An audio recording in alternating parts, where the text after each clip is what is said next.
Bonjour et bienvenue à une nouvelle édition de l'Érable approfondi. Aujourd'hui, nous vous présentons deux sujets.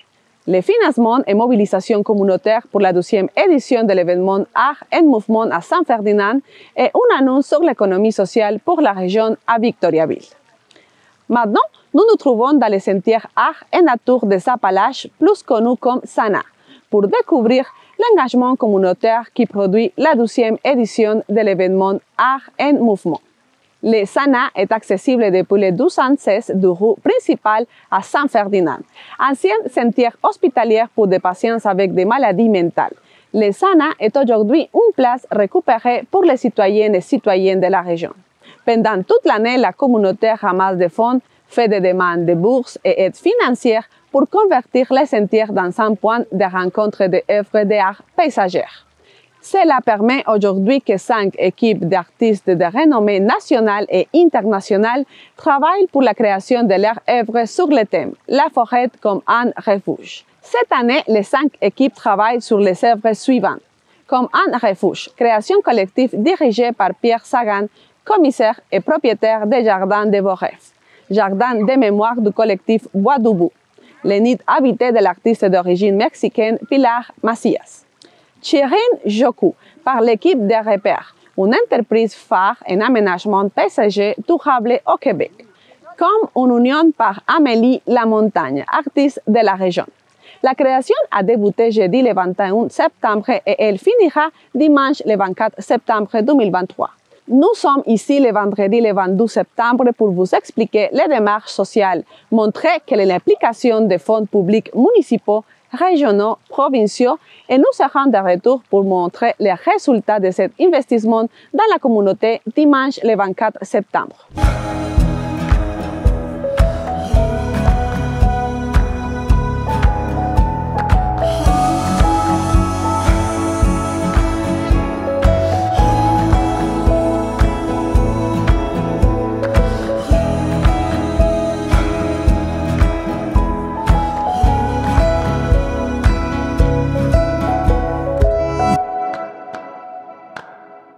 Madame Sophie, est-ce que vous pouvez nous expliquer un peu sur les arches principales de cet événement?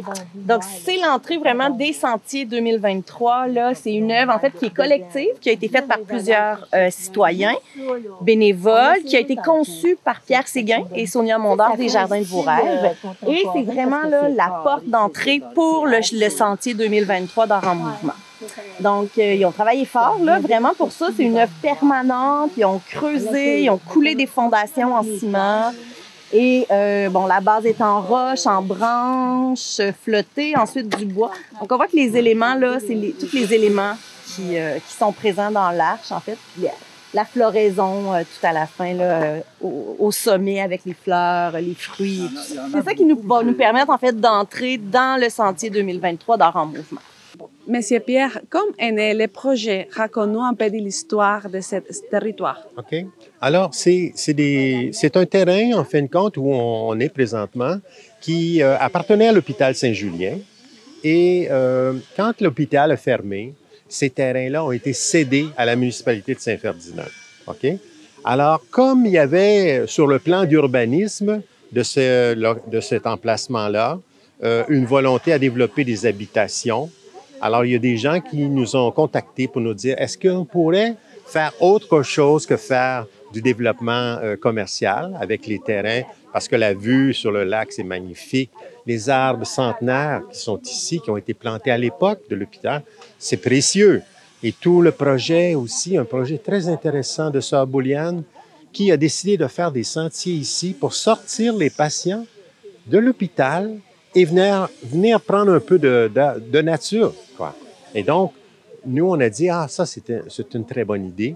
Et on a présenté un projet à ce moment-là à la municipalité, disant que nous voulons faire revivre les sentiers art et nature, donc de faire de la poésie dans les sentiers, de faire des installations culturelles et que les gens pourraient se promener ici en toute sécurité, en même temps pouvant lire un poème, en même temps pouvant voir des œuvres, et c'est devenu un incontournable pour la population de Saint-Ferdinand et bien sûr pour les gens qui viennent de l'extérieur aussi, qui sont au Manoir du Lac, par exemple.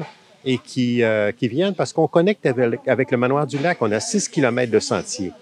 Donc, ça donne encore plus d'envergure, ça donne plus de visibilité. Et puis, regardez-moi tous ces bénévoles qui sont là aujourd'hui et qui vont être là pour 3 jours à réaliser des œuvres avec nous. C'est formidable, vraiment formidable. On voudrait parler des bénévoles. Combien de bénévoles sont impliqués dans cet événement pendant les 3 jours? Tu vois, là, hier, on a commencé l'événement hier. Donc, hier, on avait comme 25 bénévoles, OK? Tous des gens, des fois, qui sont retraités, des fois, qui laissent leur travail pour venir prendre du temps ici avec nous. Pourquoi? Parce que je pense que le projet a du sens. C'est un projet qui a beaucoup de sens, et c'est le plaisir de travailler ensemble aussi. Donc, je pense que ça, bon, peut-être qu'on est tellement enthousiastes, nous, dans ce projet-là, que les gens veulent travailler avec nous aussi. Et puis créer, tu vois, comme l'œuvre collective ici, c'est formidable. Moi, j'ai fait les dessins, j'ai fait la maquette, j'ai fait la structure, mais après, je laisse aller. C'est comme le bébé, on le laisse aller après. Et puis, c'est encore plus beau que je pouvais l'imaginer. Donc, 25 bénévoles hier, 25 bénévoles encore aujourd'hui. Et c'est ça qui est formidable dans ce type de projet-là. Ouais. Et est-ce qu'on peut parler un peu sur le financement? Comment? Bon, alors le financement. Alors, ce qui est arrivé pour les 3 premières années, on était sous le couvert de la municipalité. C'est-à-dire qu'on a présenté le projet à la municipalité, les terrains leur appartiennent encore. Et on a dit, nous, on va développer. J'ai des bénévoles autour de moi. On a une vision de développement. On va faire tout ce travail-là gratuitement et on va l'offrir en cadeau à la municipalité. Et ça a fonctionné, mais est venu un temps où ils nous ont invités à sortir un peu parce que ça demandait trop d'administration, selon eux. C'était une des raisons. Et là, c'était quand même, ça vient de se passer, là, c'était en décembre dernier, donc décembre 2022. Hein? Et là, on s'est regroupés, on a dit, qu'est-ce qu'on fait? Est-ce qu'on abandonne les projets? Non, on ne va pas abandonner les projets. On va créer une OBNL. Mais nous, comme on n'avait pas l'expérience OBNL, on s'est retrouvés avec un manque à gagner, en fin de compte, pour développer nos projets. Alors, c'est formidable. On a demandé à la collectivité de Saint-Ferdinand, les petits commerces puis tout ça, est-ce que ça vous tenterait qu'on continue à réaliser des choses? Et ils nous ont appuyés de façon incroyable. Donc, on a pu retrouver un financement pour réaliser le projet, l'édition 2023 d'Art en mouvement. Monsieur Père, est-ce que le gouvernement aide financièrement pour ce projet? Là, on est sur la 3e année d'une entente de développement culturel avec la MRC de l'Érable, qui s'est signée il y a 3 ans. OK? Donc, là, on est dans notre dernière année. Donc, il y a une portion qui vient du gouvernement, du ministère de la Culture, entente de développement culturel, et une portion qui vient de la municipalité qui joignent ensemble. Donc, on est encore là-dessus, plus les commanditaires qu'on a eu, beaucoup d'appui. Et moi, ça, je trouve ça extraordinaire, que le garage du coin, hein, par exemple, qui n'est peut-être pas axé sur la culture, mais décide de nous appuyer dans des mouvements comme ça. Et je pense que à Saint-Ferdinand, en tout cas, il y a une solidarité qui est assez incroyable. Tu sais. On le voit, on le sent. Et il n'y a personne qui pleure, là. Tout le monde est joyeux. Beaucoup de bénévoles qui sont venus nous aider, comme là, avec le paillis. Ils viennent chercher le paillis, ils nous emportent les échelles, ils font la cuisine, ils nous apportent de la bouffe. Vraiment, le bénévolat est très important ici. Et Madame Sophie, comment se déroule le processus d'inscription pour être ici, pour les artistes qui sont ici? Pour les artistes, pour Art en mouvement, il y a un appel de dossier qui se fait habituellement au début de l'année, janvier ou février. Et les artistes ont 1 mois et demi, 2 mois là, pour déposer un projet concret sur un thème qui a été déterminé par les commissaires. Donc, cette année, le thème de l'événement, c'est la forêt comme un refuge.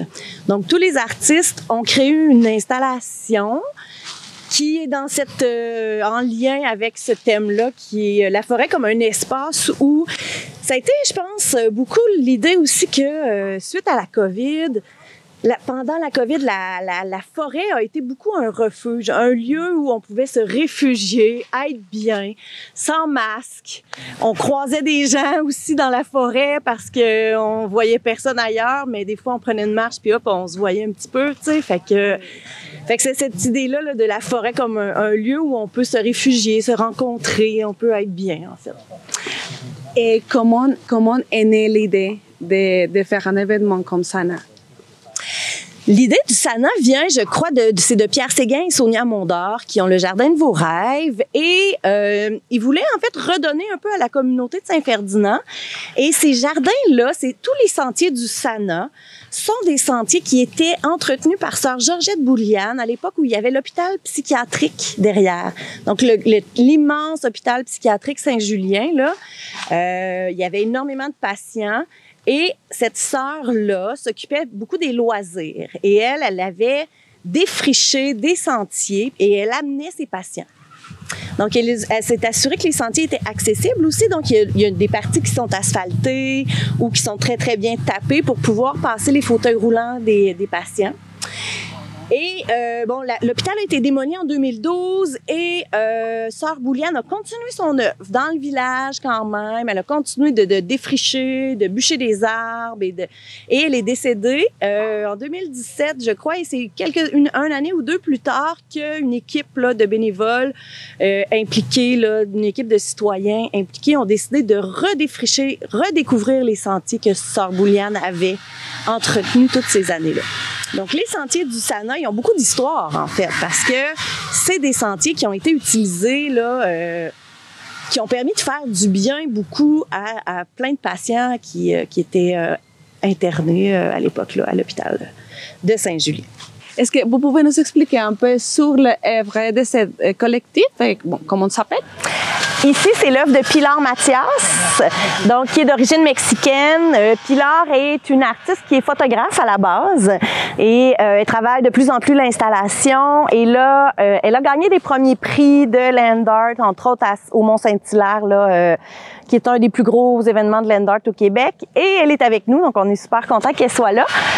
Donc elle, son installation s'appelle le Nid Habité. Donc le projet qu'elle a proposé est autour du nid, de créer un espace, un petit nid dans lequel on peut se réfugier, justement en lien avec le thème de cette année. Pilar, de quoi s'agit l'œuvre d'aujourd'hui?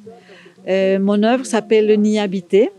Alors, je veux créer autour d'un arbre un lieu où les gens peuvent se recueillir et même si on est dans la nature, comme d'avoir un espace plus tranquille pour être dans la nature. Alors, c'est pour ça que ça s'appelle les nids habités, comme un petit refuge où on va rentrer et ça va être tranquille. Et je vais faire autour de l'arbre, il y a des fleurs suspendues. Et aussi, il va y avoir comme des petites branches que je fais, plusieurs branches qui vont être aussi autour de l'arbre, que c'est ça qui va délimiter l'espace pour rentrer. Et au sol, il va y avoir comme une sorte de mandala. Alors, c'est vraiment comme l'idée de la spiritualité ou la tranquillité. C'est ça l'idée du projet. Et d'où vient-vous et comment est-ce que vous avez su de cet événement? Moi, j'habite au Bas-Saint-Laurent, Saint-Pacôme. Je suis une Mexicaine, une artiste d'origine mexicaine. L'année dernière, j'ai participé à un événement de Land Art. Et c'est comme ça a été vraiment le coup de foudre de Land Art. Alors après ça, j'ai entendu parler ici des Sana et aussi les gens de Sana m'ont invité à peut-être proposer un projet. Il a été choisi, alors je suis vraiment contente d'être là. Est-ce que votre œuvre est inspirée au Québec ou au Mexique? Non, c'est plus le Québec. C'est spécial parce qu'au Mexique, j'habitais à Mexico, alors c'était des œuvres vraiment urbaines. Mon environnement était présent et aussi le passage de l'âge, alors qu'on est jeune et qu'on est plus rebelle, alors on les voyait dans mes œuvres. Et avec le temps, les paysages ici m'ont vraiment inspirée. Et petit à petit, la nature a pris de la place dans mes productions. Alors, c'est vraiment les coins où j'habite qui est entouré des natures qui m'ont inspirée. Madame Sophie, de quoi il s'agit cette œuvre? Cette fois-ci, c'est Amélie Lamontagne qui est notre digne représentante des artistes de la région de l'Érable. Donc, c'est la seule qui vient de la région. Et elle nous a proposé un dossier dans lequel elle propose de faire une alcôve. Donc, le thème, je le répète, étant la forêt comme un refuge l'entretien des sentiers, l'initiation des sentiers a été faite par une religieuse. Donc, elle a proposé une alcôve comme celle dans lesquelles on retrouve les Saintes Vierges souvent. Traditionnellement, au Québec, on retrouvait beaucoup ce genre de statuettes sur les terrains des gens. Donc, c'est une alcôve dans laquelle on va pouvoir s'installer pour se réfugier et respirer la nature, sentir toute la nature autour de nous. Et bon, est-ce que vous recevez aussi des bourses pour faire cette œuvre? Oui, dans le fond, je vais avoir un montant, je peux le dire, de 1 000 $ pour être ici 3 jours. Mais il y a tout qu'un processus avant. Puis ça a été quelque chose parce que, premièrement, c'est mon premier land art. Fait qu'il y a eu une pression que je me suis mis de créer quelque chose à la hauteur des autres participants aussi qui sont chevronnés en land art. Alors, ça a été un défi. Puis, ça a été assez complexe parce que les rondins, j'ai pas de terre à bois. Moi, là, je suis allée chercher ça avec mon petit chariot au parc des Grandes Coulées. J'ai rempli ça de grosses bûches. J'étais pas équipée pour le faire. J'ai eu de l'aide de ma famille, mais là, il fallait que, avec leurs outils, mais là, il fallait que je me rende à l'évidence. Je me suis acheté une scie à chaîne électrique pour ça. Fait que, c'est toujours, quand on est artiste, c'est une réalité. C'est des coûts, les matériaux. C'est une question d'espace aussi. Puis c'est ça m'a amené du stress, là. Mais, je suis vraiment contente, là, parce que, mon coût de matériel m'est remboursé. Alors, la peinture que j'ai utilisée, les structures de métal, j'ai acheté des poteaux hantés qu'on utilise comme tuteur pour les arbres, un grillage de fondation, grillage à poules, pour vraiment que la structure se tienne et qu'elle résiste aussi à l'hiver. C'est à tout ça aussi qu'il faut penser. Il faut que, oui, il y a une partie éphémère un peu dans un land art, mais on s'attend à ce que la structure tienne à peu près 1 ou 2 ans au moins. Puis moi, je voulais vraiment qu'elle soit pérenne. Sophie, on est dans le 5e collectif. Bon, oui. Comment ça s'appelle et de quoi il s'agit? Donc, leur installation s'appelle Shirin Yuku. Ce qu'ils nous ont proposé, en fait, avec le thème de la forêt comme refuge, c'est qu'ils proposent un bain de nature. Donc, c'est une tradition japonaise qu'on va pouvoir enlever les chaussures même avant d'entrer quand l'installation va être terminée, monter l'escalier et se rendre à un lit de mousse dans lequel on va pouvoir vraiment s'étendre pour comme prendre un bain de forêt. Donc, on peut monter l'escalier puis se rendre à l'installation. C'est pas terminé encore, là, mais...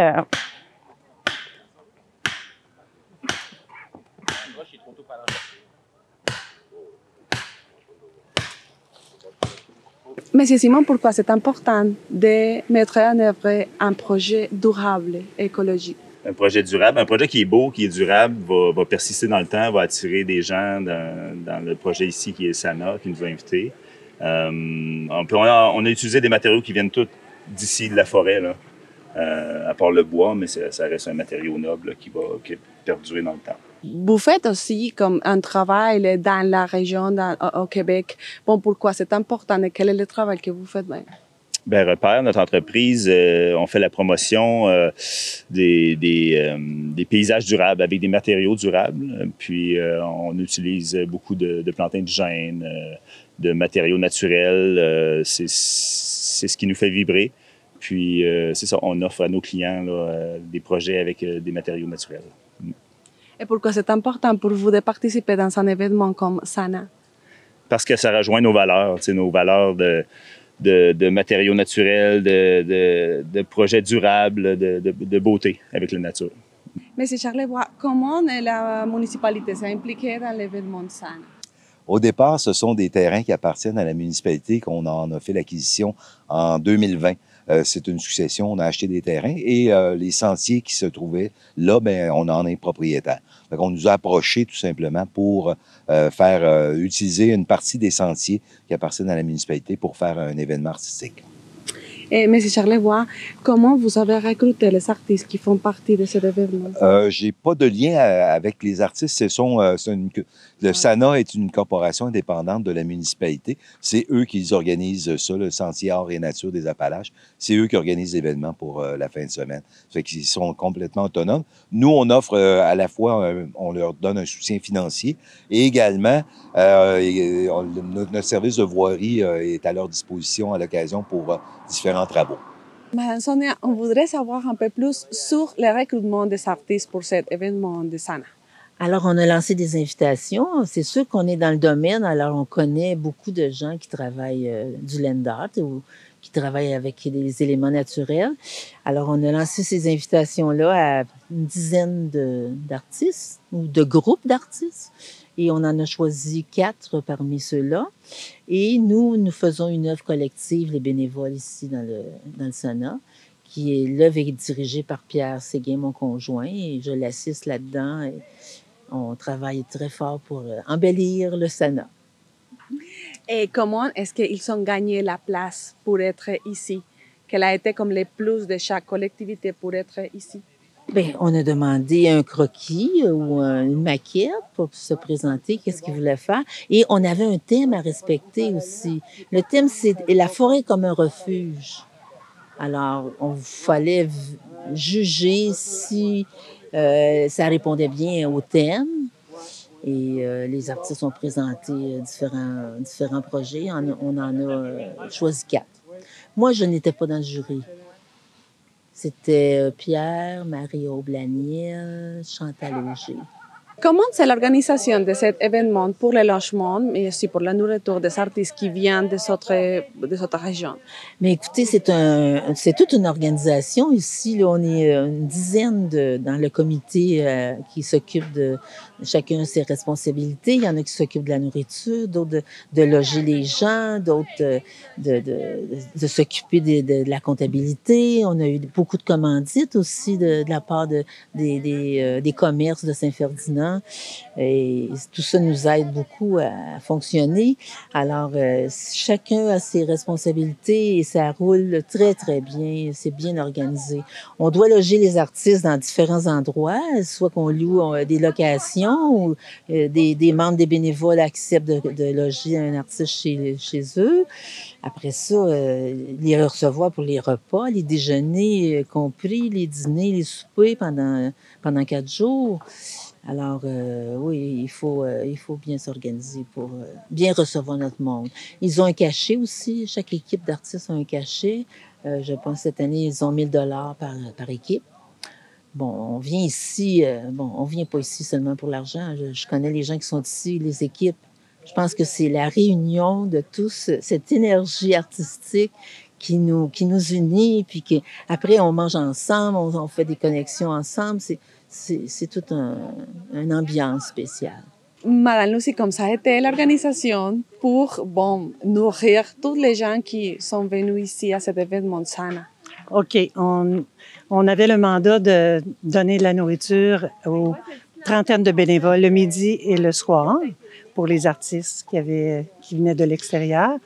Bon, au départ, il fallait un financement, ça prenait des sous. On a été chercher des commanditaires, c'était extrêmement important parce que sinon, on pouvait pas les nourrir pendant ces 3 jours-là. Puis on pense que ça vaut la peine de nourrir nos gens qui viennent travailler du matin au soir. Bon, là, ça a été premièrement de trouver le financement. Deuxièmement, j'étais avec Clémence Nadeau, une autre personne qui m'a aidé dans ça. On est allé chercher des traiteurs. On a essayé de trouver des traiteurs de Saint-Ferdinand, des restaurants pour encourager les gens de notre endroit au départ. On a été reçus par le Manoir du Lac. Ils nous ont offert un repas pour tous les bénévoles la première journée. Ensuite, on a fait affaire avec le restaurant Le Pouce, puis le Resto-Bar William. Puis le reste, on va aller au marché Tradition aussi pour avoir des petites bouchées pour le dimanche, là, pour le vin d'honneur et tout ça. Puis le midi, les buffets du midi, il y en a 2 que ça a été des buffets qu'on a fait préparer à Thetford. On est allé chercher ça.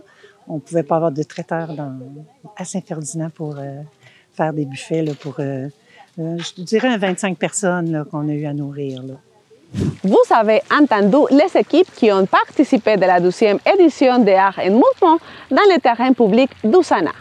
Les démarches de financement, l'appui financier de la municipalité de Saint-Ferdinand, la MRC de l'Érable et le gouvernement du Québec. Cela permettra aux citoyennes et citoyens de la municipalité de Saint-Ferdinand et les alentours de profiter des marches avec de la création du paysage, la forêt comme un refuge. Avant de passer à notre 12e sujet de la mission Érable approfondie sur l'économie sociale de la part de la Corporation de développement durable, nous vous présentons les résultats finaux de la création Art en Mouvement 2023.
Nous nous trouvons au 42 de la rue de l'Artisan à Victoriaville pour participer à une annonce sur un investissement régional en économie sociale qui bénéficiera, entre autres, à la région de l'Érable. L'annonce est organisée par la Corporation du développement durable et la Corporation de développement économique de Victoriaville et sa région, qui sont en transition pour former l'organisme Cité de l'innovation circulaire et durable, une organisation qui aidera dans la transition écologique qui se déroule au Québec et à l'international. Des représentants de la coopérative Desjardins participeront aussi de la conférence de presse en tant qu'investisseurs du projet à annoncer. Bonjour à toutes et à tous et merci de vous être déplacés en si grand nombre pour, comme le disait l'invitation, pour cette annonce importante de partenariat avec la Cité d'innovation et circulaire et durable. Tout d'abord, je vais faire les salutations à Alain Reyes, député fédéral de Richmond-Arthabasca, Éric Lefebvre, député d'Arthabasca de la Coalition Avenir Québec et aussi whip en chef du gouvernement, Antoine Tardy, maire de Victoriaville, Caroline Pilon, je l'ai vu tantôt, mairesse adjointe de la ville, bonjour, Yves Arcand, directeur général, là je cherche tout le monde, Je spot. OK, salut. Directeur général de la ville de Victoriaville, Sophie Séguin-Lamarche, directrice du Bureau de développement durable et adaptation au changement climatique de la ville de Victoriaville. Simon Barnabé, notre scientifique en chef.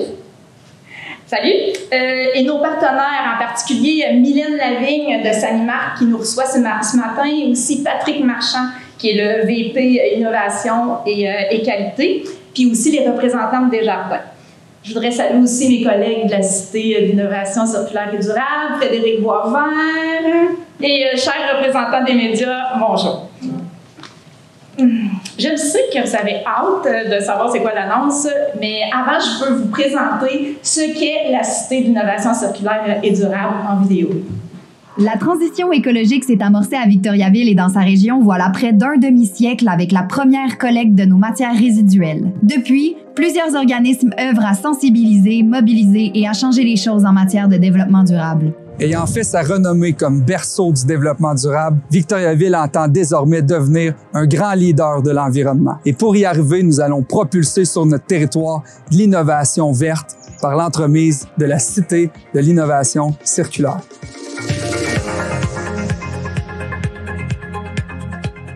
La Cité de l'innovation circulaire est propulsée par la Corporation de développement économique de Victoriaville et sa région. Son centre d'innovation mutualisé deviendra un véritable laboratoire d'innovation en développement durable. Un endroit attrayant pour les chercheurs, les étudiants d'ici et d'ailleurs, les universitaires, les investisseurs locaux et étrangers et les entreprises d'ici.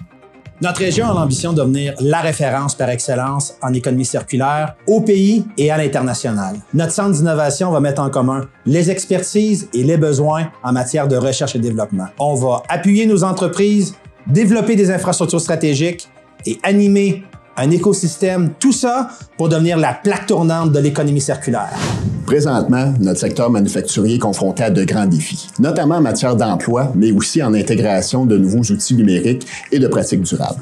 Notre grande ambition avec ce beau projet, accroître nos efforts en formation et en recherche appliquée afin que nos entreprises soient encore plus productives et surtout plus vertes.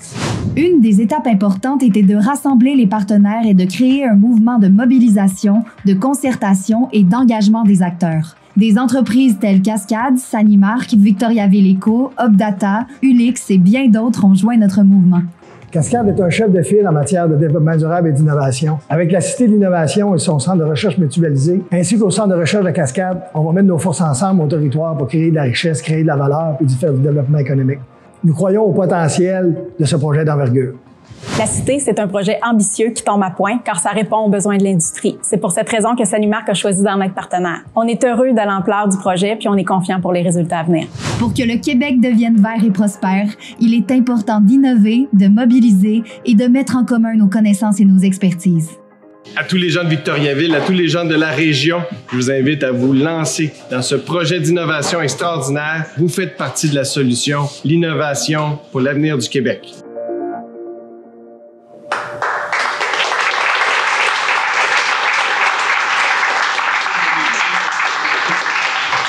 C'est plus un secret. Vous avez deviné que c'est Desjardins qui a compris le message de l'innovateur en chef, Luc Sirois, et qui a décidé de se lancer dans ce projet extraordinaire, comme il dit. C'est pas moi qui le dis, c'est lui qui le dit. Projet extraordinaire d'innovation. Fait que c'est avec plaisir que j'invite Mme Nancy Gaudreault, directrice financement durable chez Desjardins, à venir vous adresser la parole.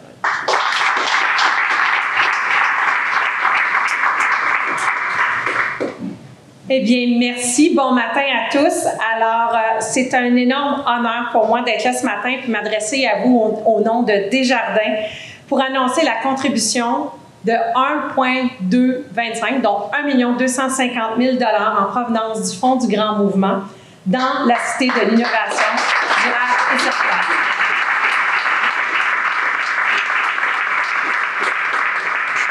Je ne vous cacherai pas ma fierté de représenter Desjardins dans cette circonstance-là. Non seulement, oui, je viens peut-être de Montréal au nom de Desjardins, mais moi, je suis née à Thetford Mines, pour ceux-là qui connaissent un petit peu le coin.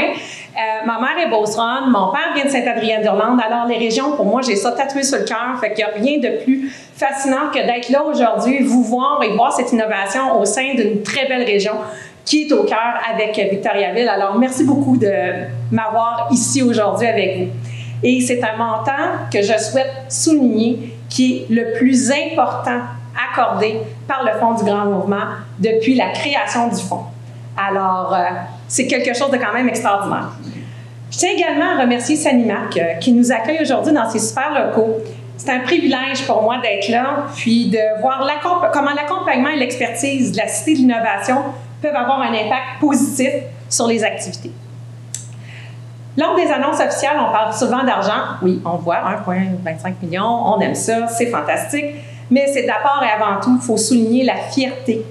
Parce qu'au-delà des chiffres, il faut retenir que l'impact positif et durable de cet investissement-là sur l'environnement, sur l'entreprise et sur les économies, c'est quelque chose qui va être récurrent à long terme et on ne peut que s'en féliciter d'avoir cet assemblement de plusieurs acteurs qui travaillent ensemble vers ce monde positif. C'est dans cet ordre d'esprit-là que le Fonds du Grand Mouvement a vu le jour en 2016 et c'est un fonds de 250 millions de dollars pour investir dans les communautés et appuyer des projets qui ont des potentiels de transformer nos sociétés d'ici 2024, qui a fait la contribution à l'événement, à la Cité circulaire aujourd'hui. Ce fonds permet de concrétiser de façon éloquente notre désir de soutenir l'effervescence collective, mais également de la passion des personnes audacieuses, des organismes visionnaires qui œuvrent chaque jour pour faire en sorte que les milieux de vie et l'endroit où chacun et chacune d'entre nous pourront s'épanouir et continuer d'avoir un environnement durable. Les changements climatiques, c'est un gros défi. On le voit, c'est de plus en plus important. On y est tous confrontés. Je pense qu'il n'y a personne qui a été plus surpris que moi de s'apercevoir qu'on était rendu à avoir des tornades dans le milieu d'Ottawa et qu'on est rendu à avoir des ouragans qui est en train de traîner le long de la côte. On n'a plus les restants des ouragans qui frappaient la Floride. On est rendu qu'on a des ouragans chez nous. Dans un contexte comme ça, c'est encore plus important qu'avec ces défis-là, qu'en tant que société, on travaille ensemble pour faire face aux menaces qui se dressent devant nous. Donc, non seulement physique, mais également les menaces qui sont en lien avec chacun des individus au niveau mental puis au niveau de la pression qu'il peut avoir sur les communautés. Chez Desjardins, on s'engage à travers de nombreux partenariats à faire progresser la communauté vers de la transition énergétique et lutter contre les changements climatiques. Qu'il s'agisse d'encourager la recherche universitaire, de favoriser le développement de solutions spécifiques pour les acteurs économiques, de promouvoir l'éducation, la mobilisation pour le climat, on se tient les initiatives qui ont le pouvoir de transformer notre société. On sent très bien que ça, c'est absolument bien inscrit dans ce qui est la Cité de l'innovation circulaire et durable. Alors, bravo. En contribuant à ce genre vous contribuez à ce que les entreprises soient plus productives, plus vertes, en propulsant des initiatives locales et régionales vers des pratiques durables. Puis on le sait que c'est ça qu'on va avoir de besoin pour que demain, notre économie continue d'être là pour nous, pour nos enfants, pour nos petits-enfants, nos arrière-petits-enfants. En plus de valoriser et de dynamiser notre économie, vous agissez à titre de levier pour donner la chance aux entreprises visionnaires et novatrices de réaliser leurs plus grandes ambitions. Avec ce soutien financier majeur, Desjardins contribue non seulement à la croissance des entreprises, mais également à l'attraction de nouveaux talents, on l'espère, à l'accélération de la recherche, on le souhaite, et au développement ainsi qu'au transfert des savoirs, et ça, c'est clé pour avoir du succès. Aujourd'hui, on souligne toute l'importance qu'on accorde aux coopératives à fournir des solutions aux enjeux environnementaux en incluant les changements climatiques.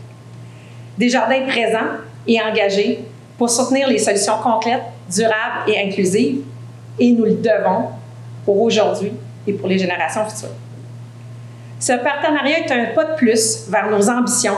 Vous savez, on a un plan très ambitieux d'être net zéro au niveau du mouvement Desjardins pour 2040, pas 2050, 2040. On aime ça se mettre bien de la pression. Alors, un bilan d'émissions net zéro sur nos activités étendues, incluant nos financements. Et ceci, c'est un pas dans la direction en faisant ce genre d'appui à ce genre de projet qui est structurant, innovant et porteur. Ça nous rend donc extrêmement fiers d'être aujourd'hui partenaires. Évidemment, on est très conscient que l'entrepreneuriat, ce n'est pas un fleuve tranquille. Il y a des hauts, il y a des bas, il y a des difficultés, il y a des défis. mais sachez qu'on va y être. Dans le contexte actuel, je ne vous ferai pas la liste, la hausse des taux d'intérêt, les difficultés qu'il y a au niveau de la pénurie de main-d'œuvre, et j'en passe bien. Nous serons là. Nous serons là. Et nous serons là parce que vous, chers entrepreneurs, vous jouez un rôle déterminant pour que cette économie et la vitalité de nos milieux soient là, soient au rendez-vous. C'est important de mettre en lumière vos réalités et que les gens comprennent, apprécient et réalisent à quel point vous faites des efforts pour le meilleur monde de demain. Alors, Desjardins, c'est une partie prenante toujours là pour ses membres et clients. On a 60 000 employés, alors on ne se cachera pas qu'on est un certain pouvoir économique et de réalisation. Et on veille à accompagner proactivement et à conseiller l'ensemble des gens pour leurs besoins financiers. C'est aussi ça notre promesse. Vous allez nous voir, on va être présents. Vous avez probablement compris qu'on a créé la division de financement durable dont je fais partie en mars 2022 parce qu'on veut faire des actions concrètes pour les entrepreneurs, pour qu'ils prennent le pas et emboîter le pas dans un avenir plus durable. Donc, je le disais d'entrée de jeu, on est super fiers de supporter et de soutenir les collectivités et le développement et d'être le partenaire d'un projet comme celui-ci, le projet de rêve. Accompagner nos membres clients dans leur économie financière, dans l'autonomie financière, c'est ça notre mission. Donc, on va continuer d'être un bon levier, d'appuyer les projets structurants qui vont répondre à nos besoins communs. En mon nom personnel et en celui de Desjardins, je vous dis bravo et long succès à la Cité de l'innovation circulaire et durable. Merci beaucoup.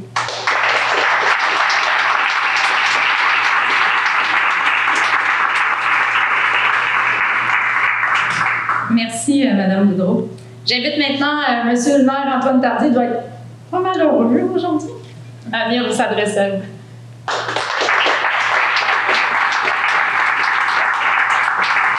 Oui, José, je suis très heureux aujourd'hui. Puis on aurait espéré une belle journée ensoleillée, mais il semble-t-il que notre député fédéral, qui est responsable de l'environnement, n'a pas réussi à nous avoir ça. Mais c'est quand même le fun de voir tous et chacun d'entre vous réunis autour d'une valeur commune qu'on a, soit celle du développement durable. Merci beaucoup, Mme Gaudreau. C'est un honneur de vous recevoir à Victoriaville, surtout pour une aussi belle annonce avec un aussi beau montant que vous nous accordez. Merci sincèrement aussi pour votre engagement à faire de Victoriaville les leaders du développement durable et de l'économie circulaire. On est profondément convaincus que si on va avoir un impact encore plus grand sur les citoyens qu'on représente, autant régionalement qu'à l'échelle de la province, du pays, voire même partout dans le monde, c'est avec une économie verte, c'est avec des innovations qu'on va réussir à le faire et c'est pourquoi on soutient ardemment le projet de la Cité de l'innovation circulaire. Puis pour ceux qui se souviennent, il y a de ça un peu plus d'un an, mon premier souper du maire, j'avais parlé de notre ambition justement de créer chez nous un lieu propice au développement, à l'innovation, où les chercheurs, la ville, les institutions, les expertises seraient mises en commun pour qu'on déploie chez nous les prochaines grandes innovations vertes. Eh bien, 18 mois plus tard, grâce au travail de toutes les équipes et grâce à la mobilisation des nombreux partenaires, des entreprises aussi, comme Sanimark ici présent, comme Cascade qu'on a rencontré tout récemment, le Cégep, les institutions universitaires qui se mettent la main à la pâte, eh bien, avec une contribution financière comme Desjardins vient de l'offrir, on voit que le projet de la Cité se concrétise plus que jamais. Puis qu'on atteindra notre objectif au cours des prochaines années de créer chez nous un environnement propice à l'innovation dans nul autre que notre centre d'innovation mutualisé qui est l'un de nos grands projets. Donc maintenant, on va profiter de la belle annonce qu'on a eue ce matin, mais dès demain, on va se remettre au boulot pour sécuriser d'autres partenariats, autant avec des entreprises que des établissements d'enseignement ou d'autres partenaires financiers pour qu'on puisse vraiment se propulser chez nous comme un lieu d'innovation circulaire et durable. Donc merci à tout le monde pour votre contribution, merci à tout le monde pour votre présence. Puis je cède la parole à celui qui mène de main de maître ce beau projet depuis maintenant plus d'un an, puis qui est sur le point d'avoir un peu de répit avec la nomination d'un directeur général qui pourra prendre le relais de ce beau projet-là. Mais jusqu'à maintenant, c'est nul autre que Frédéric Boisvert qui pilote le dossier. Donc, merci beaucoup, Frédéric. À toi la parole.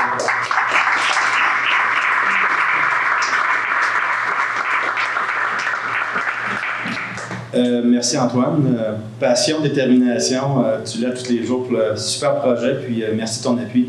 et l'appui des gens de la ville, le conseil de la ville. Salutations à l'équipe de la Cité. J'aimerais peut-être vous faire lever 30 secondes, les gens de la Cité d'Innovation. Hugo, Myriam, Maëva, Ando, Clémentine, Charles-Édouard. Est-ce que j'en manque? On aspire à grand au niveau de la Cité. Antoine voit grand, puis je pense qu'on voit tout aussi grand au niveau de la région, au niveau de la province et au niveau du pays, et pourquoi pas de l'international. Parce que notre gage, notre réussite va se mesurer avec le succès des entreprises qu'on va accompagner. Alors, ce qu'on veut, c'est créer les multinationales de demain, les Gripp de demain, les Voscaire de demain dans le domaine de l'économie circulaire. On y croit profondément. Puis, savez-vous, on va y arriver parce qu'on est la terre du développement durable. On a parti le mouvement depuis 1984 et puis on reprend le flambeau. Le signal a été donné il y a quasiment 1 an et demi, 2 ans et on a répondu présent. Puis, concrétisons ce super projet ensemble pour un avenir meilleur, pour une économie plus verte. Merci beaucoup.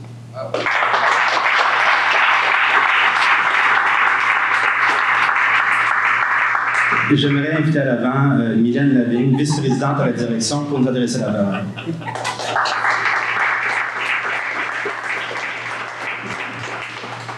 Bonjour à tous. Merci Frédéric. Il fait plaisir et surtout Sainte-Marc est très, très fière de vous accueillir pour cette conférence. Nous croyons à ce projet d'envergure depuis le début. Merci d'ailleurs d'avoir pensé à nous pour la tenir ici.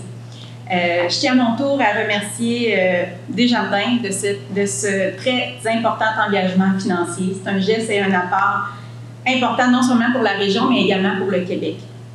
Par sa volonté d'être un leader dans ses pratiques durables et circulaires, Sanimarc est heureux de franchir un très grand pas en développant ce projet de valorisation des eaux usées avec M. Simon Barnabé et l'équipe de la Cité. Le traitement des eaux usées industrielles représente un enjeu majeur non seulement pour les villes, mais également, en fait pour les villes, notamment en raison de ses coûts économiques et des impacts environnementaux, comme on le dit depuis le début. Notre vice-président Innovation et Qualité, Patrick Marchand, ainsi que l'équipe de M. Barnabé ont développé une recette valorisant les rejets d'eau afin de les transformer en pâte pouvant mener à la fabrication de contenants thermoformés. On les a ici sur la table, on a des échantillons. Une innovation majeure comme cela permettra des économies annuelles significatives, autant pour la ville que pour les industries comme la nôtre, Sanimarc.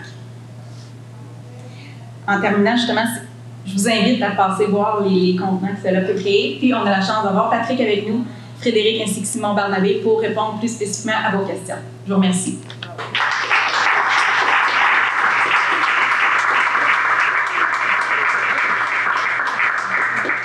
Bon, Monsieur Lefebvre, de quelle façon est-ce que le gouvernement de Québec s'est impliqué dans ce projet de la Cité de l'Innovation?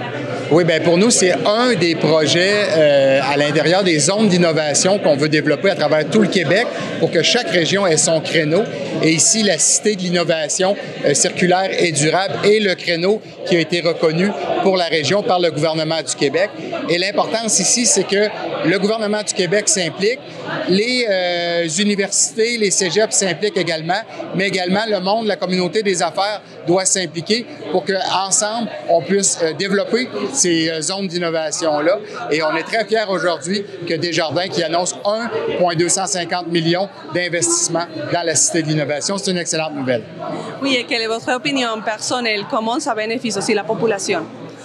Bien, assurément que c'est un grand défi. On le sait, le développement durable, la récupération, l'économie circulaire, c'est un des défis qu'on a au niveau planétaire. Ici, on veut être un leader ici dans la région et on l'est depuis 35 ans. On veut rester en avant pour aider autant le Québec que le Canada, mais même le monde pour être un leader et on en est très fiers. Et la région de l'érable va en bénéficier également. Est-ce que vous avez des exemples de projets qui vont être mis en place dans la région? Dans la Cité de l'innovation, du côté de l'érable, on a Machinex qui participe à la Cité de l'innovation, une entreprise importante de Plessisville et avec Pierre Paré et toute son équipe. Alors, on est très, très fiers qu'on ait des belles entreprises de la région de l'érable également qui participent à cette Cité d'innovation.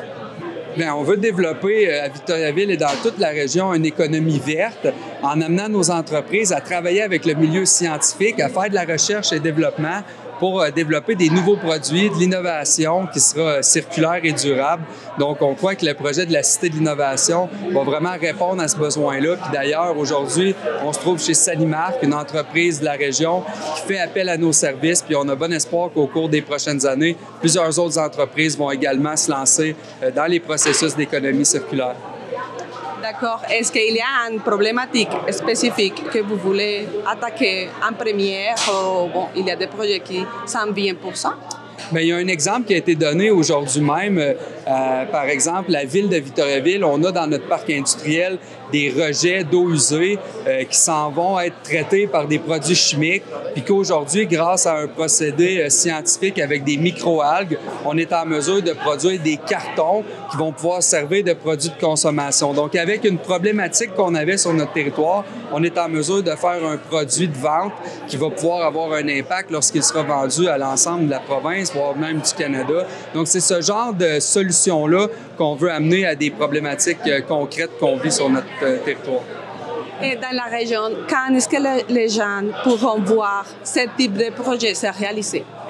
Bien, en fait, c'est le début d'une belle aventure, là. On le voit, c'est les partenaires financiers qui se greffent au projet. C'est les premiers projets de recherche et développement qui se mettent en branle. On a l'ambition de construire un centre d'innovation où là, vraiment, les expertises des entreprises et du milieu universitaire pourront travailler ensemble pour que les résultats soient présentés à court terme. Mais déjà, il y a des produits qui sont créés. On parle des contenants en micro... avec la microbiologie qu'on a présentée aujourd'hui. Il y a d'autres initiatives qui sont faites auprès des entreprises pour améliorer leurs pratiques économiques de façon circulaire. Donc déjà, il y a des résultats, mais on a espoir qu'au cours des prochaines années, on aura des belles innovations sur notre territoire. Monsieur Bernabé, de quelle façon est-ce que Victoriaville peut inspirer un peu les autres régions pour ce projet de climatique? Bien, c'est justement avec la Cité de l'innovation circulaire et durable, on veut amener les bonnes idées ailleurs, pas seulement au Québec, mais aussi ailleurs dans le monde. On veut le démontrer un peu avec les emballages verts qu'on essaye de faire à partir d'eau usée, mais on veut essayer d'aller plus loin. Tout récemment, par exemple, on a créé un statut de conseiller scientifique en chef à la ville de Victoriaville. C'est moi qui est l'heureux élu. Puis ça, on essaye d'encourager les autres villes à s'adjoindre aussi d'un conseiller scientifique en chef pour aider beaucoup à ajouter de la valeur dans la prise de décision municipale. Parfait. Est-ce que vous pouvez nous expliquer un peu comment ça marche, l'emballage des aliments, de la nourriture? Bien, avant tout, on cible surtout des emballages pour des produits autres que l'alimentation pour l'instant. Okay? Par exemple, les produits de nettoyage industriel de Sanimark. Le chlore, ces choses-là, par exemple. Okay? Puis, ce qu'on fait vraiment, c'est qu'on essaie de réduire la quantité de plastique dans ces emballages-là le plus possible. Puis, on utilise pour ça ce qu'on appelle de la pâte. La pâte pour faire du carton ou du papier. Mais là, pour l'instant, on fait des emballages.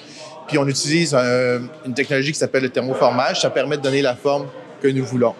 L'idée, c'est de réussir à avoir les mêmes propriétés désirées qu'autres produits thermoformés ou autres produits contenant un peu de plastique. On essaie d'avoir les mêmes propriétés. À ce moment-là, le partenaire est très satisfait et utilise cet emballage-là qui est plus vert, souvent plus compostable, parfois aussi recyclable. Vous avez ici un emballage vert conventionnel qui est fait à partir de pâte dite cellulosique. Ce produit-là peut avoir un peu de difficulté à être composté normalement. Il peut prendre un peu plus de temps à composter. Nous, on veut augmenter la compostabilité, on veut réduire le temps de compostage. Pour ce faire, on mélange ça à d'autres fibres. Dans ce cas-ci, vous voyez des petits points verts. Ce sont des microalgues. Oui, des algues, là. Oui, qu'on peut retrouver dans les lacs puis qu'on n'aime pas. Mais nous, on utilise des algues bénéfiques, des microalgues qui sont gentilles pour l'environnement. Ces microalgues-là réussissent à traiter des eaux usées. On prend des eaux usées ici dans le parc industriel de Victoriaville. On les traite avec nos microalgues. Ensuite, on récupère la biomasse algale. Puis on mélange cette biomasse-là à la pâte cellulosique. Ça permet de réduire le temps de compostabilité parce qu'ils sont plus facilement décomposables, sont plus facilement biodégradables. Bref, on obtient environ, par exemple, un produit thermoformé avec 30 à 40 % de biomasse algale produite dans des eaux usées. Ça, c'est plus que de l'économie circulaire. On appelle ça de l'innovation circulaire. C'est pour ça que c'est un des projets forts de la Cité de l'innovation circulaire et durable. Comment est-ce que la région de la MRC de l'érable va commencer à s'impliquer dans ce type de projet? C'est déjà commencé. On a déjà des discussions avec Machinex, entre autres, qui est un des géants de l'économie de l'érable. Mais il va y en avoir d'autres. Et nous, on va toujours travailler en collaboration avec Développement économique de l'érable, avec Pascal Morin, qui est à la tête de cette organisation-là. Et on va accompagner les entreprises qui veulent bien avoir de notre aide, notre financement et autres, mais toujours en collaboration avec les gens de l'érable, qui sont des partenaires de premier plan dans tout ce qu'on fait. Est-ce que Fruits dehors est déjà impliqué dans ces projets dans la région, chez vous? Bien, Fruits d'or, actuellement, on l'a pour une mission de recrutement international, mais exactement. Fruits d'or a fait partie déjà d'un projet de valorisation des déchets avec la création du premier gin circulaire au Québec, le L'Euclide, donc qui est fait à partir de résidus de canneberge. Donc, c'est vraiment novateur. Donc, oui, bon point. Fruits d'or également fait déjà partie de cette grande aventure de la Cité d'innovation circulaire et durable.